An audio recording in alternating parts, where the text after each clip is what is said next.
भारत में बाबरी मस्जिद से राम मंदिर तक की यात्रा इतिहास के पन्नों में दर्ज है।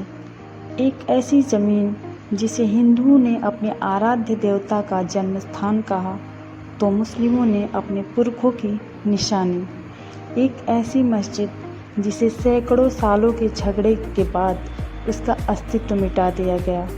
एक ऐसी लड़ाई जिससे हज़ारों मौतें हुईं। एक ऐसा मुद्दा जिसने सबको प्रभावित किया, लेकिन इसकी ज्वाला कभी कम नहीं हुई। 9 नवंबर 2019 को 5 जजों की संवैधानिक बेंच ने विवादित स्थल पर राम मंदिर बनाने का आदेश दिया और अब राम मंदिर बन चुका है। लेकिन सवाल ये है कि बाबरी मस्जिद को ध्वस्त करने और राम मंदिर बनने तक क्या क्या हुआ। इस झगड़े की शुरुआत कहाँ से हुई और हिंदू समाज ने कैसे राम मंदिर के लिए दावा ठोकना शुरू किया। ऐतिहासिक साक्ष्य के आधार पर अयोध्या के रामकोट मोहल्ले में 1528 से 1530 के दौरान बाबरी मस्जिद का निर्माण हुआ। मस्जिद पर लगे शिलालेख और सरकारी दस्तावेजों के अनुसार मुगल बादशाह बाबर के आदेश पर उसके गवर्नर मीर बाकी ने मस्जिद का निर्माण कराया था।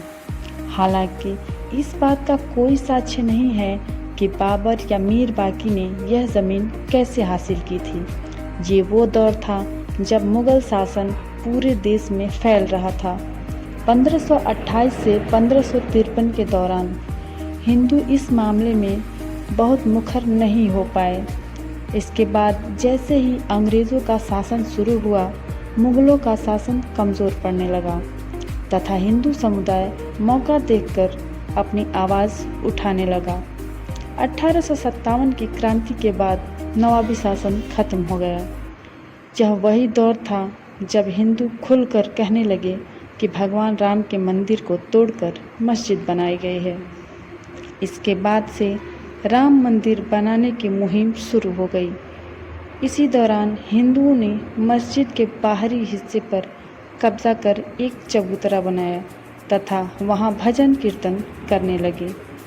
इसके बाद स्थानीय हिंदुओं और मुस्लिमों के संघर्ष का 30 नवंबर 1858 को बाबरी मस्जिद के एक कर्मचारी मौलवी मोहम्मद असगर ने एक शिकायत दर्ज कराई। शिकायत में बताया गया कि हिंदू बैरागियों ने मस्जिद से सटाकर एक चबूतरा बना लिया है और दीवारों पर राम राम लिख दिया है। शांति व्यवस्था कायम रखने के लिए प्रशासन ने 1859 में चबूतरे और मस्जिद के बीच एक दीवार बना दी, लेकिन तब दोनों पक्षों का मुख्य दरवाज़ा एक ही था।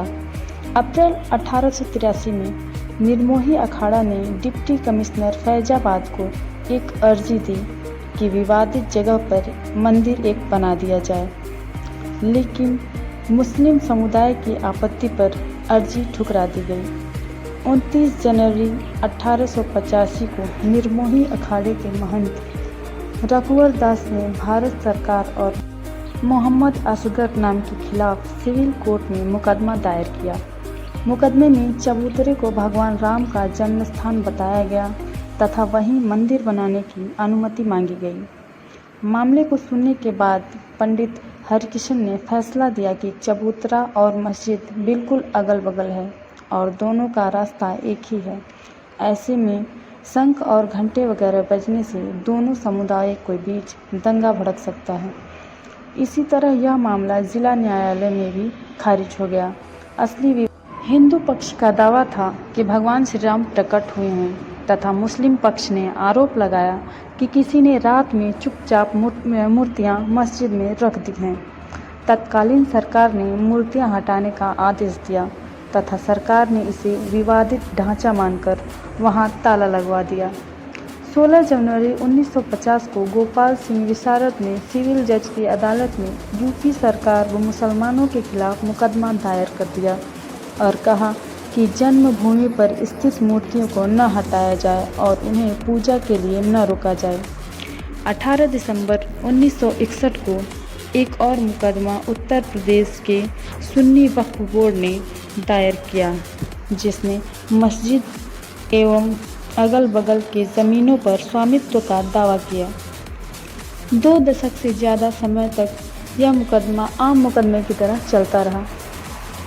1982 में विश्व हिंदू परिषद ने राम जन्मभूमि के लिए अभियान चलाना शुरू कर दिया। 1 फरवरी 1986 में डिस्ट्रिक्ट जज A.K. पिंड ने राम मंदिर का ताला खोलने का आदेश दिया। 9 नवंबर 1989 को जन्मभूमि स्थल पर मंदिर के शिलान्यास की घोषणा की गई। उसी साल बाबरी मस्जिद और राम मंदिर पर मालिकाना हक वाले सभी मामले इलाहाबाद कोर्ट में ट्रांसफ़र हो गए। रामलला विराजमान नाम से एक और मुकदमा हाई कोर्ट में दायर किया गया। 1990 में लाल कृष्ण आडवाणी ने सोमनाथ से अयोध्या के लिए अपनी विवादास्पद रथ यात्रा शुरू की। इस विवादास्पद यात्रा ने राम जन्मभूमि आंदोलन को और धार दे दी।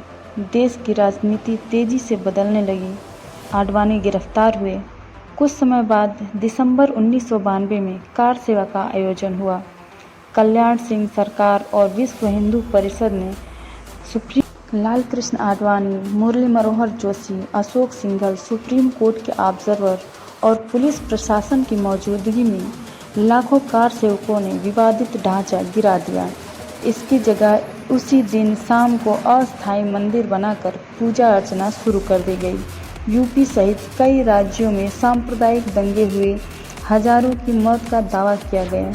उसके बाद दंगों की जांच करने के लिए MS ब्रिब्राहन आयोग का गठन किया गया। उसके बाद सुप्रीम कोर्ट ने हाई कोर्ट में चलने वाले मुकदमों को भी बहाल कर दिया। लंबी सुनवाई, गवाही, दस्तावेजी सबूतों के बाद 9 नवंबर 2019 को सुप्रीम कोर्ट ने संबंधित स्थल को राम जन्मभूमि माना और राम जन्मभूमि के पक्ष में फैसला दिया। और दोस्तों, अभी राम जन्मभूमि पूरी तरह से बन चुकी है और वहाँ पे प्राण प्रतिष्ठा भी हो चुकी है। दोस्तों, अगर मेरा ये वीडियो आप लोगों को अच्छा लगा हो तो हमारे चैनल को ज़रूर सब्सक्राइब करें, क्योंकि हमें आपके सपोर्ट की बहुत बहुत ज़रूरत है। धन्यवाद।